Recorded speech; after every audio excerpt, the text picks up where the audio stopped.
Good? Get him. Right, Thank thank you. you. Question. I got a question over here. There's been a lot of talk about your past. Can you tell us a little bit about your earlier life? Yes, my earlier life, I was born in the city of Woodbury, Connecticut in 1978.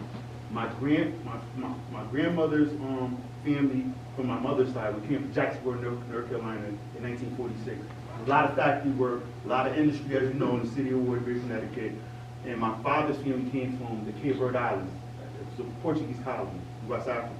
They came from factory work. But in 1978, all the factories was outsourced. The crime, the drugs, everything came into the community. A lot of my family members became victims to the crack cocaine epidemic, the same way a lot of our communities today are being victimized by fentanyl. My father was addicted to heroin. He went to prison in 1988 when I was 10 years old.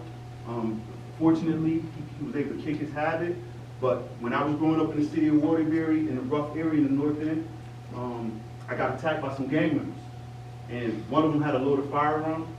Unfortunately, I was forced to defend myself using deadly force.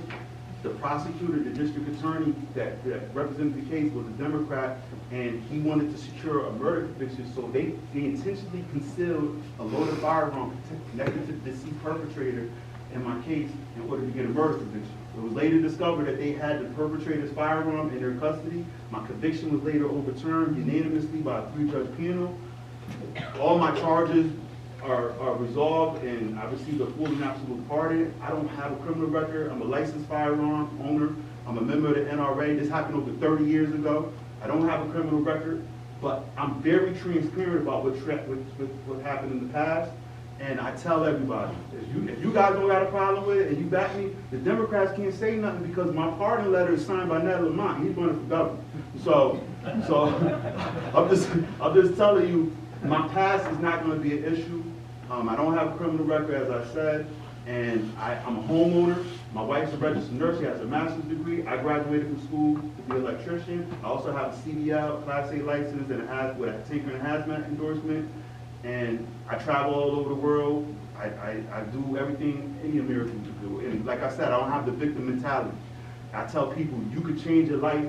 I don't go around with a chip on my shoulder, blaming everybody for my life, my childhood, my upbringing. I take full command of the decisions I make in my life, and God changed my life. And as I say, before Paul he was Saul. Moses killed an Egyptian, but God still chose him to be the person that he used to deliver the children of Israel out of Egypt. And God put it in my heart to fight for the people of Connecticut in the 5th District.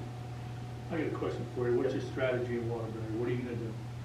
As I've been doing, no King's Rally, no King's Day. You know what I did? I brought a tour bus from Florida with a big Trump banner inside Johanna Hayes' housing project.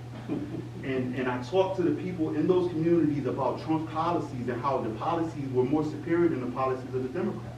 When you got over 200,000 illegals currently residing in our state, and they spent $1.8 billion to cater to these illegals, and you could see all the dilapidated buildings in the city of Waterbury are being renovated and owned and operated by illegal migrants, because they gave them grants through Yukon College, and it's on their website. They say grants for undocumented entrepreneurs. That's how they labeled it. But they gave them the American dream. And what I'm doing is I'm going to the Black and Hispanic communities, letting them know. I talked to Dominicans and Puerto Ricans. They're upset. I went to the Boricua Fest. That's a Puerto Rican festival in the city of Woodbury. And I talked to them. You know what they said? Are you Democrat, Republican? You're Republican. I'll take your card. You know why? Because the Democrats left them for dead. Soul Fest. It's an African-American festival in the city of Woodbury. Johanna Hayes co-sponsored it. I'm there. I was there, passing out my cards right in front of her with her on the stage. They could they ran George Logan out of our city, in the city of Woodbury, Connecticut, because he wasn't from our district. He was from Ansonia. He got an apartment in Meriden. He pretended that he was from the district. That's not going to work. That's identity politics. I'm not playing identity politics. Because if you think you're going to find some black guy that can speak Spanish and throw him inside with a bunch of wolves, that the wolves don't know him, they're going to eat him up. They know me. My sister used to date Johanna Hayes' brother for 5 years. My friend got a kid with her. I'm going to take about 35% of her traditional Democratic voters away from her in the city of Woodbury alone. She's nervous. She doesn't want me on the ticket because she knows she can't compete with me because I'm gonna go where nobody else is gonna go. I talked to people in Long Hill, Berkeley housing projects in Woodbury where she was raised in. They told me to my face, Jonathan, you got a lot of support. We're backing you. They're scared to say it online because she'll weaponize. She got O'Leary, who still runs the city. Her husband was a law enforcement in the Woodbury PD. I know where all her skeletons are. I can tell you some things right now about Johanna Hayes that'll make your eyes fall, like you won't even believe it. So I'm just telling you, the lady that you see on TV is not the person that you think she is, and she knows I know, and she can't beat me. She knows she can't. She never really had no pushback. She only had Manny Santos and George Logan. She never had nobody that knew how to rattle her cage. She talks over everybody, and she can't talk over me. Trust me when I tell you. And she can't campaign better than me, because wherever she's going, I'm going to go. She's going to go to the Old School Fest, Soul Fest, any type of festival. I'm going to be there. And I'm going to be there with a bunch of people, too. So if you want to win, keep me on the ticket. I totally agree with you. That's exactly what needs to be done, is to attack the inner cities.